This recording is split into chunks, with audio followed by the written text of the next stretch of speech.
सफाई कर्मी पति के सामने झुक गई तलाकशुदा आईपीएस पत्नी। वजह जानकर हर कोई हैरान रह गया। दोस्तों, सुबह के करीब 8 बजे थे। आईपीएस अधिकारी नेहा गुप्ता अपनी सरकारी जीप में बैठी थी। वो किसी महत्वपूर्ण काम से निकली थी। जीप सड़क पर स्थिर गति से आगे बढ़ रही थी। सड़क पर लोग कम थे। कहीं बच्चे स्कूल जा रहे थे, कहीं दुकानें खुल रही थी और कहीं सुबह की सफाई शुरू हो चुकी थी। नेहा आमतौर पर सुबह रास्ते पर ज्यादा ध्यान नहीं देती थी। आईपीएस अधिकारी होने के नाते उनकी दुनिया फैसलों, फाइलों और मामलों से भरी होती थी। लेकिन उस सुबह कुछ अलग था। जीप एक बड़े मोड़ पर धीमी हुई। ट्रैफिक बहुत नहीं था, लेकिन सामने हल्का जाम था। ड्राइवर ने ब्रेक दबाया और नेहा की नजर अनायास ही खिड़की से बाहर चली गई, जैसे किसी अनदेखी पुकार ने उनका ध्यान खींचा हो। सड़क के किनारे कई सफाई कर्मी झाड़ू लगा रहे थे। उनमें से एक आदमी थोड़ा अलग था। वो साधारण सफाई कर्मी की तरह बस अपना काम कर रहा था। खड़ा होकर झाड़ू चला रहा था, धूल को एक तरफ जमा कर रहा था। पर उसकी चाल, उसकी थकान और झाड़ू चलाने का उसका तरीका कुछ ऐसा था जिसने नेहा को अजीब सी बेचैनी से भर दिया। उन्होंने थोड़ा और ध्यान से देखा और फिर नेहा की सांसें एक क्षण के लिए थम गई। चेहरा वही था, आवाज उनके भीतर गूंजने लगी, पुरानी, दबी, सोई हुई, पर आज किसी तेज बिजली की तरह लौट आई। वो आदमी विवेक था। वही विवेक जिन्हें उन्होंने कभी अपना पति कहा था। वही विवेक जिनसे उन्होंने तलाक लेकर अपनी जिंदगी की नई दिशा तय की थी। वही विवेक जिसका अतीत अब तक किसी बंद कमरे की तरह बंद था। लेकिन इस सुबह शहर की सड़क ने वो कमरा खोल दिया। विवेक खड़ा होकर शांति से झाड़ू चला रहा था। कोई जल्दी नहीं, कोई शिकायत नहीं, कोई आवाज नहीं, बस धूल उड़ती, झाड़ू चलती और उसका चेहरा बिना भाव के, जैसे जिंदगी ने उसे हर उम्मीद से खाली कर दिया हो। नेहा का दिल भारी होने लगा। उन्हें लगा जैसे छाती पर किसी ने एक अदृश्य पत्थर रख दिया हो। वो विवेक को पुकारना चाहती थी, पर आवाज गले में कहीं फंसी रह गई। उन्होंने ड्राइवर से कहा, आवाज बहुत धीरे, कांपती हुई, तुम 2 मिनट रुको, मैं आती हूं। ड्राइवर समझ नहीं पाया कि क्या हुआ, पर आईपीएस अधिकारी के स्वर में जो बेचैनी थी, वो उसने पहले कभी नहीं सुनी थी। नेहा धीरे धीरे जीप का दरवाजा खोलकर उतरी। उनके कदम भारी थे, दिल तेज धड़क रहा था और आंखें विवेक पर टिकी थी। विवेक ने झाड़ू रोककर बस एक पल के लिए चेहरा ऊपर उठाया, नेहा की ओर देखा। उनके बीच एक लंबी खामोशी गिरी, इतनी भारी, इतनी गहरी कि आसपास की सारी आवाजें गायब होती महसूस हुई। विवेक की आंखों में कोई सवाल नहीं था, कोई गुस्सा नहीं था, कोई ताना नहीं था। वो चौंका भी नहीं। उसने बस हल्का सा सिर झुकाया, जैसे किसी अधिकारी को सम्मान दे रहा हो, न कि उस औरत को जिसके साथ उसने 7 साल की शादी गुजारी थी। नेहा टूट गई, भीतर से, चुपचाप, बिना कोई आवाज किए। उन्हें महसूस हुआ कि उनके बीच जो रिश्ता कभी आग में जलकर खत्म हुआ था, उसकी राख आज भी दिल में बची हुई है। और वो राख आज अचानक धुआं बनकर उनकी सांसें भरने लगी। विवेक ने फिर से झाड़ू उठाई, जैसे उसकी दुनिया में नेहा की मौजूदगी अब मायने नहीं रखती, जैसे वो अपने जीवन की उस लड़ाई में लौट गया हो जिसे वो अकेले लड़ रहा था, बिना शिकायत, बिना उम्मीद। नेहा एक कदम आगे बढ़ी, उनके होंठ कांपे, पर फिर वो रुक गई कि क्या कहें, कैसे कहें, किस हक से कहें। वो अधिकारी थी, पर इस सड़क पर खड़ा आदमी कभी उनका पति था, और ये सच उनके दिल को अंदर से झकझोर रहा था। जीप के पीछे खड़े सिपाही ने उन्हें आवाज दी। मैडम, देर हो रही है। नेहा ने सुना, लेकिन जवाब नहीं दिया। उनकी आंखें अब भी विवेक पर टिक थी। ऐसी निगाह, जैसे कोई इंसान अपने अतीत को इस तरह सामने खड़ा देख ले कि शरीर वर्तमान में हो और आत्मा किसी पुराने समय में लौट जाए। ड्राइवर और सिपाही ने एक दूसरे की ओर देखा। वे समझ नहीं पा रहे थे कि मैडम इस तरह क्यों ठहर गई है, पर नेहा के लिए उस वक्त नौकरी, जिम्मेदारी, वर्दी, सब कुछ अचानक पीछे छूट चुका था। उनके सामने खड़ा आदमी सिर्फ एक सफाई कर्मी नहीं था, वो उनका बीता हुआ जीवन था। एक टूटे हुए रिश्ते का मौन सवाल था, एक ऐसा सच जिसे उन्होंने कभी स्वीकार नहीं किया था। विवेक ने झाड़ू फिर से चलानी शुरू कर दी, जैसे वह ये जताना चाहता हो कि उसकी दुनिया में अब किसी पहचान की जरूरत नहीं है। उसने जिन उम्मीदों को कभी अपनी जिंदगी की दीवारों पर टांगा था, वे कब की उतरकर धूल हो चुकी थी। नेहा वही खड़ी रही, बिना हिले, बिना पलक झपकाए, जैसे उनके पैरों में जमीन की पकड़ और कस गई हो। उन्होंने अपने भीतर उठती सैकड़ों आवाजों को दबाने की कोशिश की। क्या कहूं, कैसे कहूं, क्यों कहूं? पर कोई भी सवाल पूरा नहीं होता। हर वाक्य गले में टूट जाता। उसी बीच सड़क पर हलचल बढ़ने लगी। लोग आने जाने लगे। ट्रैफिक सिग्नल बदला, किसी ने हॉर्न बजाया, पर नेहा के लिए समय वही रुक गया था जहां विवेक अपनी झाड़ू वापस हवा में घुमाकर सड़क साफ करने लगा। एक सिपाही ने फिर कदम आगे बढ़ाए। मैडम, हमें निकलना चाहिए। वो मीटिंग शब्द पूरी तरह बोल भी नहीं पाया कि नेहा ने हाथ उठाकर उसे चुप करा दिया। उनकी उंगलियों में कंपन था। सिपाही तुरंत पीछे हट गया। नेहा ने गहरी सांस ली, जैसे खुद को संभालने की कोशिश कर रही हो। वो चाहती थी कि विवेक एक बार उनकी ओर देखे, एक बार पहचान ले, एक बार कुछ कहे, कुछ महसूस कराए।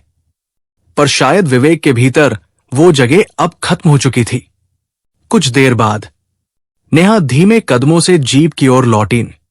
ड्राइवर ने इंजन स्टार्ट किया, पर नेहा की निगाहें अभी भी पीछे थी, जहां विवेक उसी थकान, उसी चुप्पी और उसी सामान्यता के साथ झाड़ू चला रहा था, मानो इस दुनिया में उसका कोई अतीत था ही नहीं। जीप आगे बढ़ी, पर नेहा का मन पीछे ही अटका रहा। वो खिड़की से बाहर देखती रही, पर उनकी आंखों में शहर नहीं, सिर्फ एक आदमी का चेहरा तैर रहा था, मिट्टी से भरा हुआ, पर अजीब सी गरिमा से चमकता हुआ। कुछ दूरी पर जाकर ड्राइवर ने धीमे से पूछा, मैडम, सब ठीक है? नेहा ने जवाब नहीं दिया। उन्होंने बस आंखें बंद कर ली। उनके अंदर एक तूफान उठ चुका था, एक सवालों का बवंडर जो शायद वर्षों से दबा पड़ा था और अब पहली बार फूटने की कोशिश कर रहा था। वो याद करने लगी, विवेक का शांत स्वभाव, उसका सादा जीवन, उसकी छोटी छोटी खुशियां और वो संघर्ष जिसे शायद नेहा ने कभी समझा ही नहीं था। उनका तलाक, अदालत की वो आखिरी सुनवाई, विवेक की चुप्पी और उनका खुद का कठोर फैसला, सब कुछ एक साथ आंखों के सामने तैरने लगा। जीप अब मुख्य सड़क पर पहुंच चुकी थी। लोग दौड़ रहे थे, दुकानें खुल रही थी। दैनिक जीवन में कोई बदलाव नहीं था, पर नेहा की दुनिया बदल चुकी थी। उन्होंने अचानक कहा, ड्राइवर, गाड़ी वापस मोड़ो। ड्राइवर चौंक गया। मैडम, वापस? हां, जहां अभी हम थे, वही जगह। ड्राइवर ने तुरंत यूटर्न लिया। सिपाही पीछे मुड़कर उन्हें देख रहा था। वो समझ नहीं पा रहा था कि मैडम ऐसा क्यों कर रही है। नेहा की सांसें तेज थी, दिल धड़क रहा था।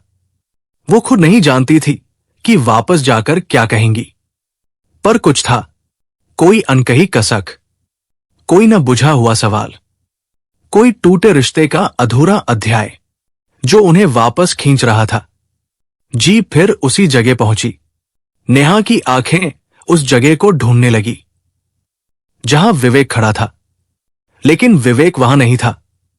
सिर्फ झाड़ू रखने की जगह पर हल्की सी धूल उठ रही थी और फुटपाथ पर ताजे साफ हुए निशान दिख रहे थे, मानो वो वहां था ही नहीं।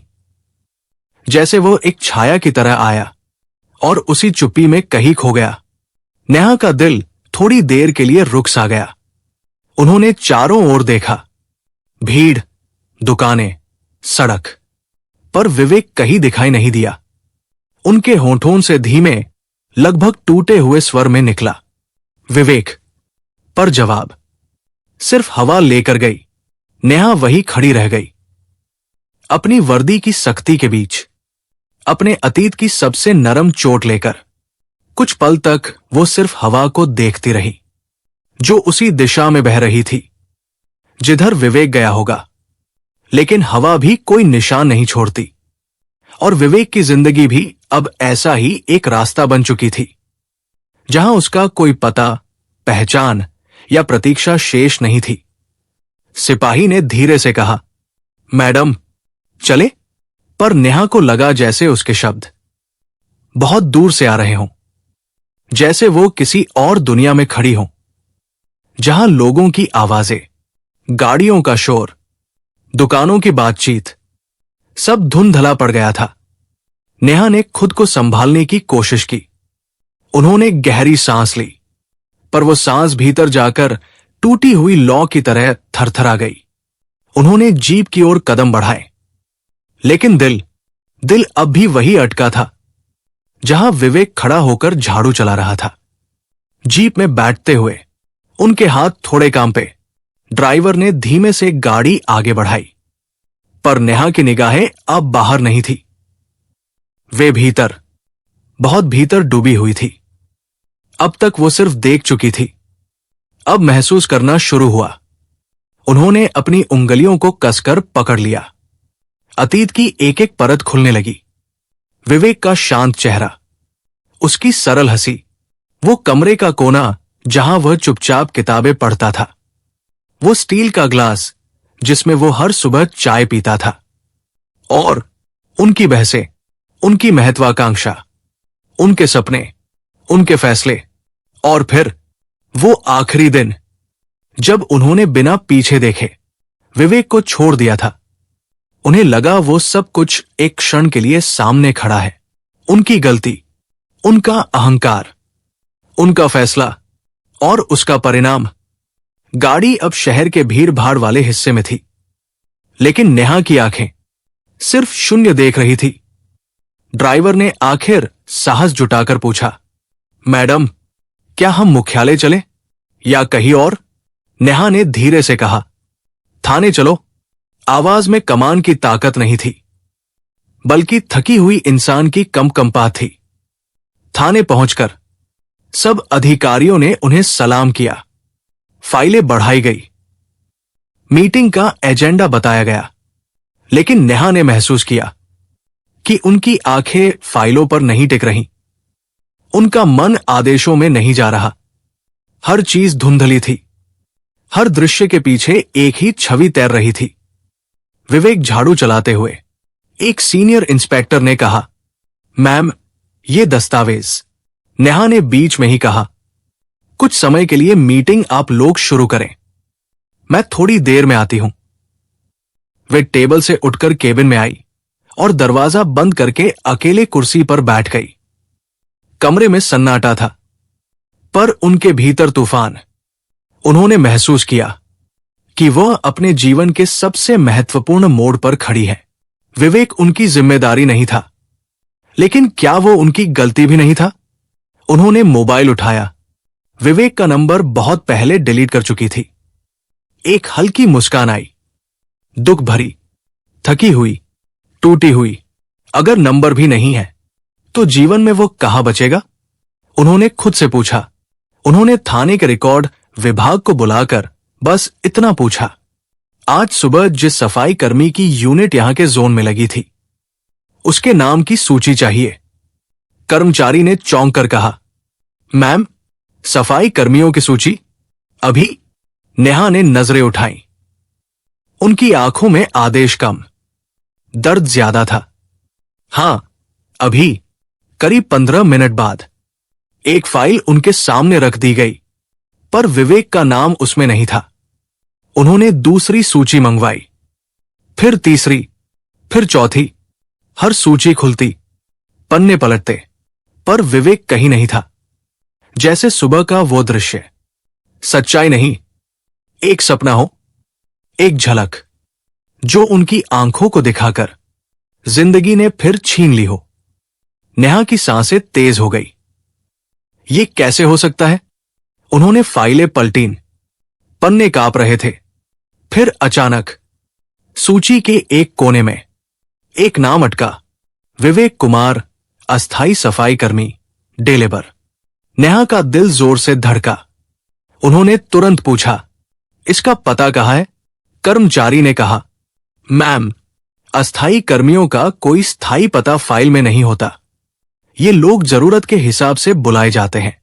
आज आया होगा, कल कोई और आ जाएगा। नेहा कुर्सी पर पीछे झुक गई। उनके भीतर एक अजीब सी खाली जगह बन गई, जैसे किसी ने उनके जीवन का सबसे महत्वपूर्ण हिस्सा छीनकर भीड़ में कहीं फेंक दिया हो। उसी वक्त दरवाजे पर दस्तक हुई। सिपाही खड़ा था। मैडम, बाहर एक बुजुर्ग महिला आई है, कहती है कि एक जरूरी बात करनी है आपसे। नेहा ने थका हुआ स्वर में कहा, कौन है? सिपाही बोला, शायद किसी सफाई कर्मी की मां। नाम बताया, कुसुम देवी। नेहा के हाथ टेबल पर ठहर गए। दिल धड़कना भूल गया, क्योंकि कुसुम देवी विवेक की मां का नाम था। कुछ पल के लिए उन्होंने महसूस किया जैसे कमरे की हवा जम गई हो, जैसे फर्श पैरों के नीचे से खिसक गया हो। वे धीरे धीरे कुर्सी से उठीं। हर कदम ऐसा लग रहा था मानो वो अपने अतीत की ओर लौट रही हों, उस दरवाजे की ओर जिसे उन्होंने खुद बंद किया था और जिसे आज जीवन ने खोलने पर मजबूर कर दिया था। उन्होंने दरवाजा खोला। बाहर एक दुबली-पतली, थकी हुई, उम्र से ज्यादा साल ढोती हुई महिला खड़ी थी। साड़ी का किनारा हाथों में मरोड़ती, पैरों में चप्पल घिसी हुई, और चेहरा कुछ ऐसा जैसे दर्द ने बहुत लंबे समय से वहां घर बना लिया हो। नेहा ने धीमे से कहा, आप कुसुम देवी? महिला ने सिर झुका दिया। हाँ बेटी, मैं कुसुम हूं। विवेक की मां। उस नाम का उच्चारण नेहा के भीतर किसी गहरे घाव को छू गया। उन्होंने उन्हें ऑफिस के अंदर बुलाया। आप बैठिए, क्या बात है? महिला बैठी, पर उनकी आंखों में एक डर था, एक बोझ जो शायद वर्षों से वो ढो रही थी। बेटी, कुसुम देवी की आवाज कांप रही थी, आज सुबह तुमने विवेक को देखा था झाड़ू लगाते हुए। नेहा के गले में कुछ अटक गया। उन्होंने बस सिर हिलाया। हां, वो झाड़ू लगाकर लौटने के बाद तुम्हारे बारे में बताया कि आज तुमसे मुलाकात हुई थी और तुम्हारे बताया कि तुम बहुत बड़ी आईपीएस अफसर हो गई हो, और फिर चला गया। उसके बाद मैंने तुम्हारे बारे में एक पढ़े लिखे आदमी से पता किया और तुमसे मिलने चलाई। क्या करती? कूद को रोक नहीं पाई। आखिरकार एक मां जो ठहरी। नेहा की आंखें भर गई और कांपती हुई बोली, मतलब? कुसुम देवी ने कांपते हाथों से आंचल ठीक किया और कही, तलाक के बाद विवेक बहुत टूट गया था। काम धंधा छूट गया, दिमाग ठहरा नहीं, और गरीबी ने जो बचा था वो भी छीन लिया। किराया नहीं दे पाया तो मकान मालिक ने निकाल दिया। 6 महीने से इधर उधर मजदूरी कर रहा है, कभी सफाई, कभी लोडिंग, कभी कुछ। पर दिल उसका, बेटी, वो दिल जैसे अब कहीं नहीं टिकता। नेहा का पूरा अस्तित्व हिल गया। उनकी सांस भारी होने लगी। विवेक, जिसे वो समझती थी कि उनकी जिंदगी से निकलकर कहीं अपनी दुनिया बना लेगा, वो इस हालत में था। कुसुम देवी ने आगे कहा, वो तुमसे नहीं मिलना चाहता बेटी। तुम्हारा नाम लेते ही चुप हो जाता है, कहता है मैं अब उसके लायक नहीं। नेहा की आंखें तुरंत भीग गई। उन्होंने तुरंत चेहरा दूसरी ओर घुमा लिया ताकि बूढ़ी मां उनकी कमजोरी न देख सके। उसके बाद कुसुम देवी ने एक ऐसी बात कही जिसने नेहा के अंदर की दीवार पूरी तरह तोड़ दी। बेटी, विवेक बीमार है, छाती में दर्द रहता है। डॉक्टर ने कहा है आराम करे, पर पेट उसके आराम से नहीं भरता। आज दोपहर से बुखार है और दवा खरीदने के पैसे नहीं थे। आज वो सुबह सुबह काम पर इसलिए आया क्योंकि अगर आज भी छुट्टी करता तो दिन का खाना भी नहीं मिलता। नेहा के अंदर जैसे पूरी दुनिया एक ही पल में टूटकर गिर गई। विवेक, एक दिन का खाना न मिले, इस डर से बीमार हालत में भी काम कर रहा था।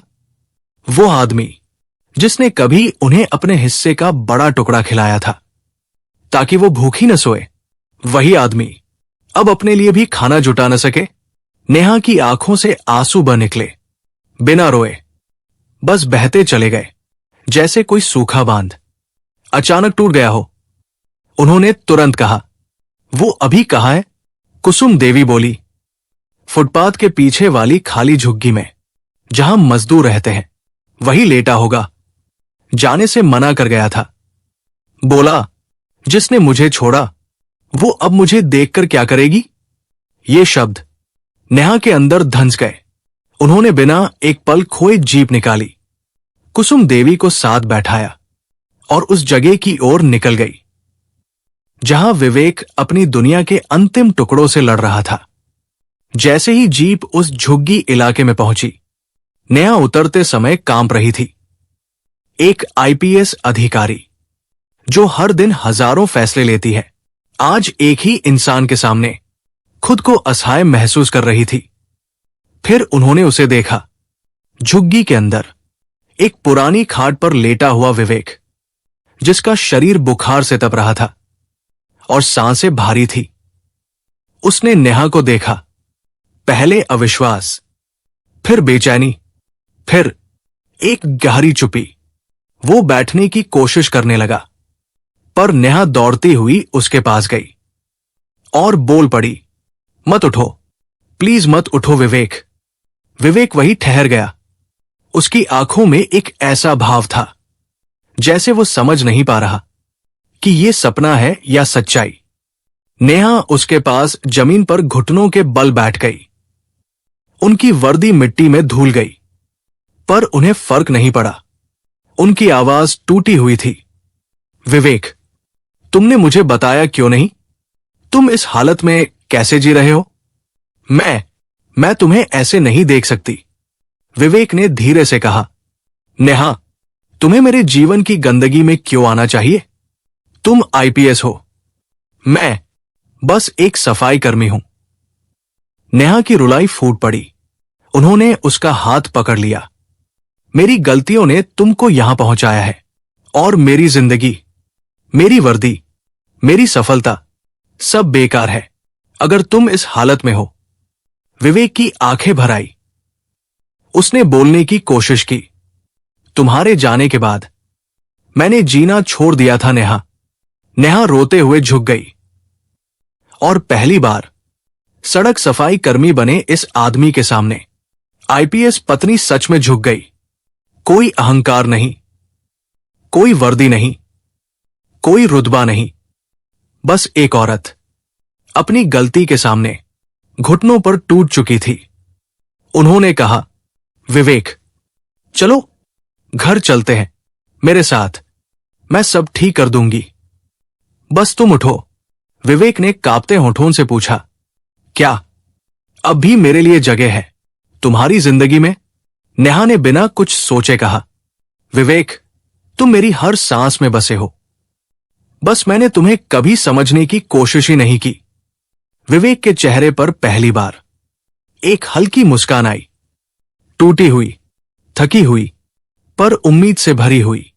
नेहा ने उसे सहारा दिया, अपनी बाहों में थामा और जीप की तरफ ले गई।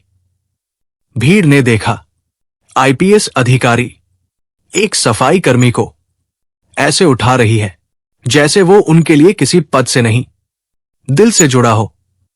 और उस दिन सबने एक बात महसूस की, कभी कभी इंसान अपनी सबसे बड़ी जीत अपनी सबसे गहरी हार के सामने झुककर ही पा सकता है। दोस्तों, किसी इंसान की कीमत उसके काम, पैसे या हालात से नहीं मापी जा सकती। कभी कभी जिसे हम पीछे छोड़ देते हैं वही हमारी जिंदगी की सबसे सच्ची नींव होता है। और अहंकार हमसे वो चीजें छीन लेता है जिन्हें पाने के लिए हम पूरी उम्र तरसते हैं। क्या आपको लगता है कि नेहा को विवेक को अपनी जिंदगी में वापस लाना चाहिए था? क्या टूटे रिश्ते पछतावा के बाद फिर से उसी मजबूती के साथ शुरू हो सकता है? कमेंट करके जरूर बताएं।